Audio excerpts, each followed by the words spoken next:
دی تھی، دین کی دعوت اس کا تذکرہ ہے کہ حضرت ابراہیم علیہ السلام نے کہا ابا جان کہاں بھٹک رہے ہیں، کہاں ان دیوی دیوتاؤں کے چکر میں بھٹک رہے ہیں، کہاں ان لوگوں کے چکر میں بھٹک رہے ہیں جو آپ کو کوئی فائدہ نہیں پہنچا سکتے۔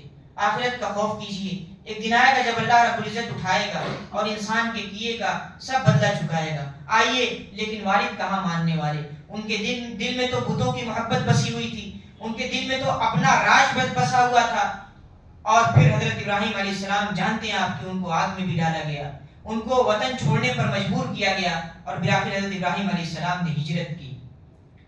انہوں نے اپنے والد کو دعوت دی، دین کی دعوت دی، البتہ ان کے والد نے دین کی دعوت قبول نہیں کی۔ پھر اس کے بعد فرمایا کہ موت کے بعد زندگی کے بارے میں یہ لوگ شک کر رہے ہیں، تو ان سے ذرا پوچھو کہ پہلی مرتبہ اللہ رب العزت نے تم کو کیسے پیدا کیا؟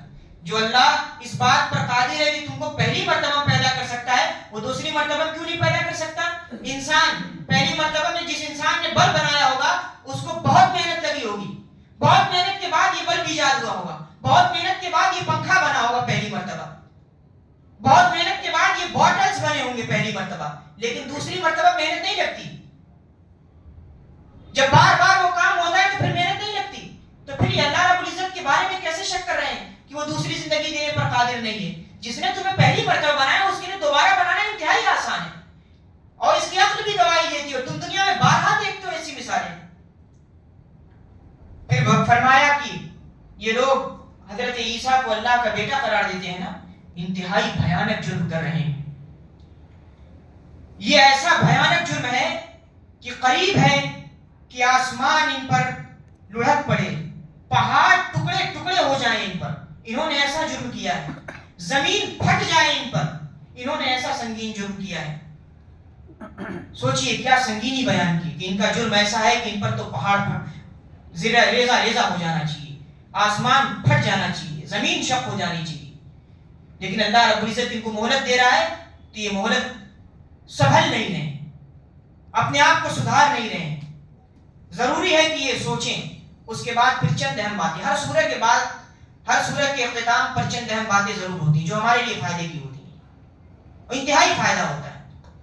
اس سورہ میں بھی چند اہم باتیں ہیں۔ فرمایا کہ مایوسی، اس کو اپنے قریب نہ بھٹکنے دینا، مایوسی کفر ہے، اور فرمایا کہ جب بھی ضرورت ہو لوگوں سے نہ مانگنا، اللہ رب العزت سے مانگنا، وہ تمہاری ضرورت کو پوری کرے گا۔ لوگوں کے سامنے ہاتھ پھیلا رہا، سب سے پہلے اس سے تو مانگو۔ یہاں انسان کیا کرتا ہے؟ لوگوں سے پہلے سوال کر لیتا ہے، اور جب لوگوں سے نہیں ہوتا تو پھر اللہ رب العزت کی طرف پلٹتا ہے۔ اللہ رب العزت کہہ رہا ہے سب سے پہلے میری طرف پلٹو، ہر ضرورت کو پورا کرنے والا میں ہوں۔ اس کے بعد فرمایا کہ جو لوگ اللہ رب العزت کے پیغام کو عام کر رہے ہیں، وہ لاکھ پریشانیاں آئیں، لاکھ مصیبتوں کے پہاڑ ان پر ٹوٹیں، وہ اپنے مقصد سے نہ ہٹیں، وہ اپنا کام کرتے رہیں، اپنا کام کرتے رہیں گے ثابت قدمی کے ساتھ، تو اللہ رب العزت کی مدد آئے گی، اور اللہ رب العزت کا وعدہ ہے کہ وہ اپنے دین کو غالب کرتا ہے۔ پھر فرمایا کہ اس وقت دنیا میں جتنے انسان ہیں، جتنے بھی انسان ہیں، سب وہی ہیں جو حضرت نوح علیہ السلام کی کشتی میں بچ گئے تھے، انہی کی نسل و ذریت ہیں۔ تو سوچو کہ نوح علیہ السلام کے زمانے میں جن لوگوں کو بچا لیا گیا وہ اللہ کے منتخب بندے تھے، وہ اللہ کے نیک اور صالح بندے تھے۔ بقیہ جو لوگ اللہ رب العزت کے نافرمان بندے تھے ان کو تو غرق کر دیا گیا، اور پھر جو لوگ بچے تھے انہی سے نسل و ذریت چلائی۔ تو کہا کہ تمہارے آباء و اجداد تو مسلمان تھے، ان کا دین دین اسلام تھا، ان کی پوری زندگی اللہ رب العزت کی عبادت میں بسر ہوئی، تم ہو کہ اللہ رب العزت کی نافرمانی کر رہے ہو۔ اس کے بعد فرمایا کہ ان کے بعد اللہ کے دین کے جانشین ایسے لوگ ہوئے، فخلف من بعدهم خلف اضاعوا الصلاۃ، جنہوں نے نماز کو ضائع کیا، اللہ رب العزت کے حقوق نہیں ادا کیے۔ انبیاء کے بعد جنہوں نے ان کی جانشینی سنبھالی وہ قوم نافرمانی میں تھی، انہوں نے سب سے پہلا جو شیرازہ دین کا بکھیرا، جو اللہ رب العزت کے قرب کا سب سے اہم ذریعہ ہے نماز، اس شیرازے کو بکھیر دیا، اس کو توڑ دیا۔ وہ جو موتیوں کا ہار تھا اسلام کا، دین کا، اس موتی کے ہار کو انہوں نے ضائع کر دیا۔ اس میں نصیحت ہے، دیکھیے کہ تم ان کی روش نہ اختیار کرنا، جو اللہ رب العزت حکم دے اس پر ڈٹے رہنا، اس پر ثابت قدم رہنا۔ فرمایا کہ جنہوں نے نماز کو چھوڑا اور ترک کیا اور منمانی کے دلدل میں پھنسے رہے تو یقیناً ان کے لیے سخت ترین عذاب ہے۔ اس کے بعد پھر یہ فرمایا کہ دیکھو موت کے بعد زندگی کا وجود لازمی ہے، اس وجہ سے کہ اس دنیا میں انسان رہتا ہے وہ نافرمان بھی رہتا ہے، کوئی انسان شکر گزاری بھی کرتا ہے، تو اگر موت کے بعد زندگی نہ ہو تو ایک نافرمان اور فرما بردار میں فرق کیسے ہوگا؟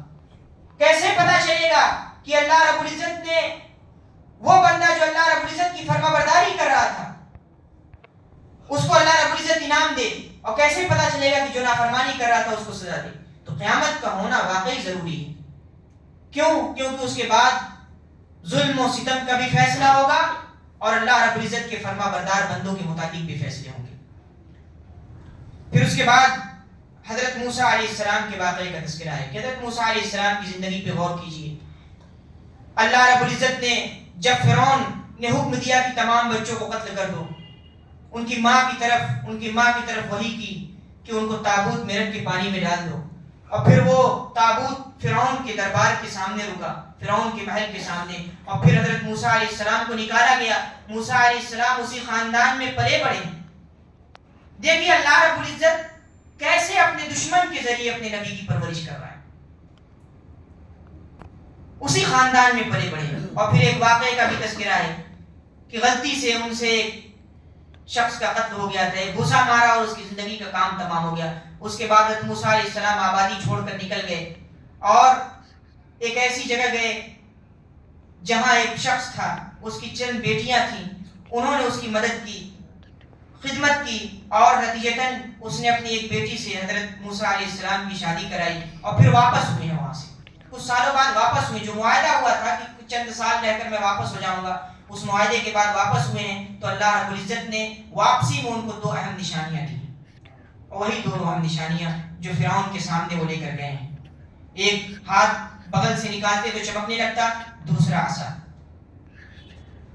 اور پھر اس کے بعد اللہ رب العزت سے دعا کی ہے فرعون کے دربار میں جانے سے پہلے، رب اشرح لی صدری ویسر لی امری واحلل عقدۃ من لسانی یفقهوا قولی. کیا جامع دعا ہے کہ اللہ رب العزت میرے سینے کو کھول دے اسلام کے لیے، دین کے لیے. واحلل عقدۃ من لسانی، یہ جو میرے زبان میں گرہ پڑ گئی ہے، یہ جو گرہ ہے، اس گرہ کو کھول دے تاکہ میں تیری بات کو مکمل اور جامع طور پر فرعون کے سامنے ڈٹ کر رکھ سکوں. یہ دعائیں دین کے ہر شخص، دین سے جڑنے والے ہر شخص کو کرنی چاہیے. اگر کوئی مومن ہے، واقعی اسلام والا ہے، تو اس کو یہ دعائیں ضرور کرنی چاہیے. ان کے چہرے بدل گئے. ذوالقرنین علیہ السلام یا حضرت ذوالقرنین کو اللہ رب العزت نے ایک بڑی دولت سے نوازا تھا، ایک بڑی سلطنت سے نوازا تھا. فرمایا کہ سورج بھی انہی کی حکومت میں نکلتا تھا، انہی کی حکومت میں ڈوبتا تھا. دیکھیے کتنی عظیم دولت سے نوازا، سلطنت سے نوازا. لیکن بتانا یہ چاہ رہا ہے کہ وہ شخص جو ایک بڑی سلطنت کا مالک تھا، لیکن اس کے باوجود وہ اللہ رب العزت کا شکر گزار بندہ تھا. تو اگر تمہیں دولت نصیب ہو جائے، تمہیں مالداری مل جائے، تمہیں بادشاہت مل جائے، تو تم یہ نہ بھولنا کہ میں اللہ رب العزت کا بندہ ہوں. جس طرح حضرت ذوالقرنین نہیں بھولے کہ میں اللہ رب العزت کا بندہ ہوں. نیک بندے تھے اللہ رب العزت کے. اور بتایا کہ انہی کے ذریعے ایک ایسی قوم جو زمین میں فتنہ فساد برپا کر رہی تھی، قریظیہ کر رہی تھی، جنہیں یاجوج اور ماجوج کہا جاتا ہے، ان کو انہی کے ذریعے بند کرایا. انہوں نے ایک ایسی دیوار قائم کی، ایک ایسی دیوار بنائی کہ ان کو بند کر دیا گیا. اور پھر آپ جانتے ہیں کہ قیامت سے پہلے جب قیامت کی نشانیوں کا ظہور ہوگا تو قیامت کی ایک اہم نشانی میں سے یاجوج و ماجوج کا نکلنا بھی ہے. وہ آئیں گے اور فتنہ فساد برپا کریں گے، لیکن اللہ رب العزت اپنے وعدے کو پورا کرنے والا ہے. وہ مومنین کی مدد کرے گا اور مومنین فتح یاب ہوں گے. پھر اس کے بعد چند اہم باتوں کی طرف تذکرہ کیا. پہلی بات فرمائی کہ دیکھو اللہ رب العزت پر یقین ہے، تمہارا ایمان ہے، تو ایمان کے ساتھ ساتھ عمل صالح ضروری ہے. ایمان رکھو، یقین رکھو، لیکن اس کے ساتھ ساتھ عمل بھی کرو. عمل کس کا؟ کس بات کا عمل؟ اللہ رب العزت کے احکام پر عمل. نیکیوں کا حکم دو، لوگوں کو برائیوں سے روکو. لوگ غفلت میں ہیں، ان کو بیدار کرو. بتاؤ کہ دین اسلام ایک بہترین مذہب ہے جو اللہ رب العزت نے لوگوں کے لیے منتخب کیا ہے. لوگ تاریکیوں میں ہیں، ان کو روشنی دکھاؤ. یہی عمل صالح ہے کہ ایک انسان بھٹک رہا ہے، ایک انسان مختلف در در کی ٹھوکریں کھا رہا ہے، اور ہم اس کو پکڑ کر صاف اور شفاف راہ دکھا دیں. اس کو پکڑ کر ہم وہ راہ دکھا دیں جو اس کو منزل مقصود تک پہنچا دے. اس سے بڑا نیک عمل اور کیا ہو سکتا ہے؟ لوگ قرآنی تعلیمات سے دور ہیں، ہم ان کو قرآنی تعلیمات سے روشناس کرا دیں، اس سے بڑا نیک اور صالح عمل کیا ہو سکتا ہے؟ پھر فرمایا قل لو كان البحر مدادا لكلمات ربي لنفد البحر قبل ان تنفد كلمات ربي ولو جئنا بمثله مددا، کہ اگر دنیا کے تمام سمندروں کو سیاہی بنا دیا جائے اور اللہ رب العزت کے کلمات کو، اس کی نعمتوں کو لکھنے کے لیے بیٹھ جائے تو یہ تمام کے تمام سمندر ختم ہو جائیں گے، پھر اللہ رب العزت لے آئے گا، پھر ختم ہو جائیں گے، لیکن اللہ رب العزت کی کلمات، اللہ رب العزت کی نعمتیں ختم نہیں ہوں گی۔ یہاں ایک پیغام دیا گیا، کتنی نعمتیں ہیں، اللہ رب العزت کی کتنی نعمتیں تم پر ہیں، ان نعمتوں پر غور کرو۔ فرض تو یہ ہے کہ ان نعمتوں پر تم اللہ رب العزت کا شکر ادا کرو۔ تمہارا چلنا پھرنا اللہ رب العزت کی نعمت ہے، تم نے زندگی حاصل کی ہے، جی رہے ہو، یہ اللہ رب العزت کی نعمت ہے، بول رہے ہو زبان سے، اللہ رب العزت کی نعمت ہے۔ کتنے ایسے لوگ ہیں جو معذور ہیں، چل پھر نہیں پا رہے ہیں، ان کو دیکھ کر عبرت حاصل کیجیے، دیکھیے کہ کس طرح اللہ رب العزت کی نعمت سے محروم ہیں، اور ہم تو اچھے خاصے ہیں، جسم دیا، جان دی، روح دی، اور اس پہ اللہ رب العزت کا شکر نہ ادا کریں تو اس سے بڑی بدبختی، اس سے بڑی ناکامی اور کیا ہو سکتی ہے۔ اس کے بعد سورہ مریم کا ذکر آیا، سورہ مریم کا اس کے بعد نمبر آتا ہے۔ سورہ مریم میں اللہ رب العزت نے یک بعد دیگر 12 انبیاء کا تذکرہ کیا۔ ان انبیاء کا تذکرہ کرنے کا مقصد صرف ایک تھا، وہ مقصد یہ تھا کہ انبیاء علیہ السلام اللہ کے نیک بندے ہیں، انہوں نے لوگوں کو اللہ رب العزت کی طرف بلایا، لوگوں سے کبھی اس کا کوئی اجر نہیں مانگا، لہذا تم اس دنیا میں ہو، اللہ رب العزت نے تم کو امانت سونپی ہے، جس طرح انبیاء نے امانت کا حق ادا کیا، جس طرح انبیاء نے اللہ رب العزت کی فرما برداری میں پوری زندگی گزاری، ٹھیک وہی حال، وہی طریقہ تمہارا بھی ہونا چاہیے۔ یہ انبیاء پر الزام لگاتے ہیں، ان کے الزام بے بنیاد اور غلط ہیں۔